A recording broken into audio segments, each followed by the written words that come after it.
সিম্বলের ব্যবহার দেখব।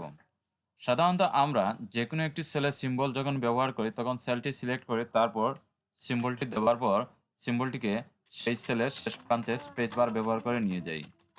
এভাবে আমরা একাধিক সেলে যখন সেই একই কাজটি করতে যাই তখন আমাদের জন্য এটি অনেকটি কষ্টসাধ্য এবং অনেক সময় ব্যয় হয় এবং সঠিকভাবে প্রত্যেকটি সেলের মধ্যে সেই সিম্বলটি সমানভাবে বসানো সম্ভব হয় না।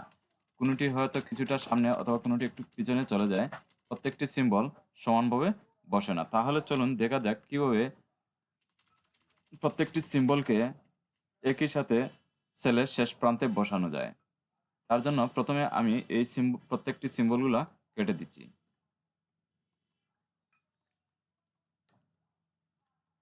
এখন যে সেলগুলোতে আপনি সিম্বল ব্যবহার করবেন সেই সেলগুলো একসাথে সিলেক্ট করার পর Ctrl+1 বাটনে চাপ দিন।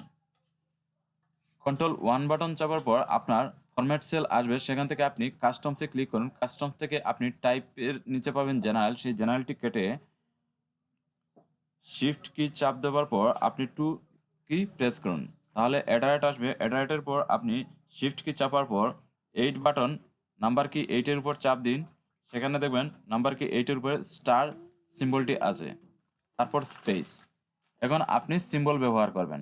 সিম্বল ব্যবহার করার জন্য আপনি এখানে কোনো ধরনের সিম্বল দেখা যাচ্ছে না, শুধু আপনি কিবোর্ডের মধ্যে যে সিম্বলগুলো আছে সেগুলো ব্যবহার করতে পারবেন। কিন্তু এর বাইরেও যদি আপনি সিম্বল ব্যবহার করতে চান তাহলে আপনাকে উইন্ডোজ লঘু চাপ রাখা অবস্থায় ক্লোন বাটনে চাপতে হবে। ক্লোন কিতে চাপ দেওয়ার পর একসাথে এই যে সিম্বল অপশনটি চলে আসলো, সেখান থেকে আপনি সিম্বল যে কোনো একটি সিম্বল ব্যবহার করতে পারেন। যেমন আমি এই অ্যারো সিম্বলটি ব্যবহার করতেছি। ওকে, এখানে অ্যারো সিম্বলটি চলে আসছে। ওকে,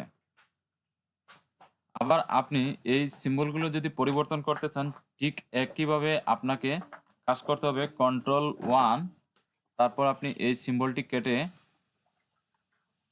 উইন্ডোজ লঘু ক্লোন কি একসাথে চাপ দেওয়ার পর আপনি এই যে সিম্বল অপশনটি চলে আসবে, এখান থেকে আপনি যে কোনো একটি সিম্বল ক্লিক করতে পারেন, অথবা আপনি যদি মনে করেন এখানে কোনো সিম্বল রাখবে না তাহলে আপনি এই সিম্বলটি কেটে ওকে বাটন চাপুন।